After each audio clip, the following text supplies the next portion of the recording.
Bonsoir Jennifer. Bonsoir David, bonsoir à tous. Alors vous vous êtes livré avec toutes nos équipes à un énorme travail qui consiste, on a choisi une période de 10 ans à voir si les taxes ont oui ou non augmenté et lesquelles entre 2008 et 2018. Jennifer, globalement d'abord, le constat général, est-ce qu'elles ont oui ou non augmenté en 10 ans ces taxes ? Eh bien oui, alors là sans hésitation, on va regarder le taux de prélèvement obligatoire. On voit qu'il augmente de manière constante de 2008 à 2018, passant de 42,3% du PIB en 2008, la richesse nationale, à 45% en 2018. C'est donc plus 3 points de PIB. Ce qui veut dire que si on était resté au même niveau de prélèvement que 2008, on aurait payé 65 milliards de taxes et d'impôts en moins. Autre cap très symbolique que nous avons franchi, en 2017, on a atteint tout simplement un record. Le montant de nos prélèvements et de nos taxes a dépassé le chiffre symbolique des 1000 milliards d'euros, 1038 milliards pour être très précis. Ça, c'est le global. Et maintenant, si on ouvre le coffre-fort, eh bien, on découvre que le principal butin de l'État vient des cotisations sociales. Elle rapporte un tiers des recettes de l'État, 388 milliards d'euros en 2017, puis de la TVA, 162 milliards, de la CSG, 99 milliards. Quant à l'impôt sur le revenu qui pèse très lourd sur la fiscalité des ménages, il a rapporté 74 milliards d'euros en 2017 à l'État. Voilà, je retiens un chiffre déjà, 65 milliards. C'est vrai que c'est énorme. Si le taux était resté le même, 65 milliards en moins. Alors, on rentre dans le détail, Jennifer, de ces prélèvements un par un.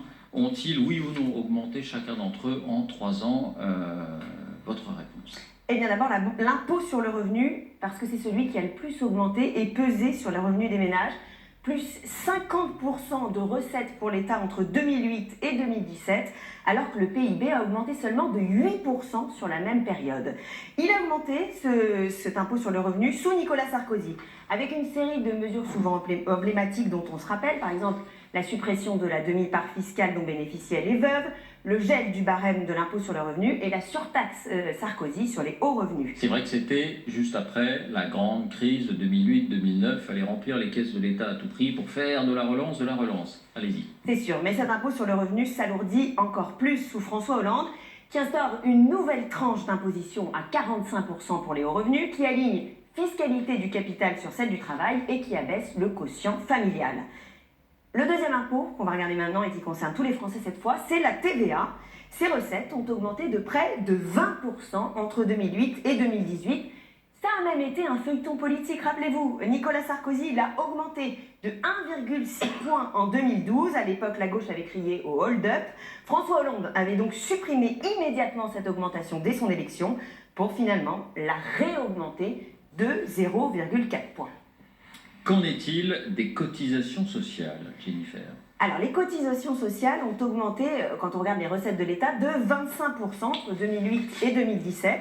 Vous savez que ce sont ces taxes qui sont prélevées directement sur les salaires, donc sur la feuille de paye, pour financer les prestations sociales. Alors, François Hollande voulait les faire baisser pour les salariés. Pardon, je vous interromps, pour financer le chômage, pour financer la santé, pour financer les retraites. Alors François Hollande à l'époque voulait les faire baisser pour les salariés, mais finalement elles ont augmenté sous son quinquennat. Le taux de cotisation vieillesse a gagné 0,15 points en 2014. Emmanuel Macron, lui, les a baissés, moins 3,15 points. Ce sera effectif complètement en 2019. Quant à la CSG, alors c'est l'un de nos principaux impôts, on l'a vu, elle aussi a augmenté de 25%. Et globalement, bien là, tous les présidents l'ont augmenté. Nicolas Sarkozy l'a rehaussé de 2 points. François Hollande, lui, a supprimé la CSG à taux réduit pour plus de 400 000 retraités et Emmanuel Macron l'a augmenté de 1,7 points dès son élection. Alors ça, ce sont les taxes générales. Mais vous nous faites remarquer aussi, Jennifer, qu'il n'y a pas que cela. Il y a la fiscalité aussi sur les produits et sur certains produits, disons, emblématiques et dont quelques-uns sont de consommation très courante, pour ne pas dire quotidienne, lesquels? Et oui, ça a augmenté.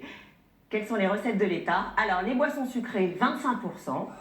Le tabac, 50%, et c'est l'électricité, le grand gagnant de ce concours. La contribution sur le service public de l'électricité a rapporté 500% de recettes en plus à l'État entre 2007 et 2018. 500% pour financer les énergies renouvelables. Pour financer les énergies Les renouvelables. éoliennes, Donc là aussi, le dans le soleil. cadre de la transition. Absolument. Oui, enfin, Merci. donc, normalement, tout le monde doit applaudir et dire formidable, cette taxe est magnifique, elle finance les énergies de demain.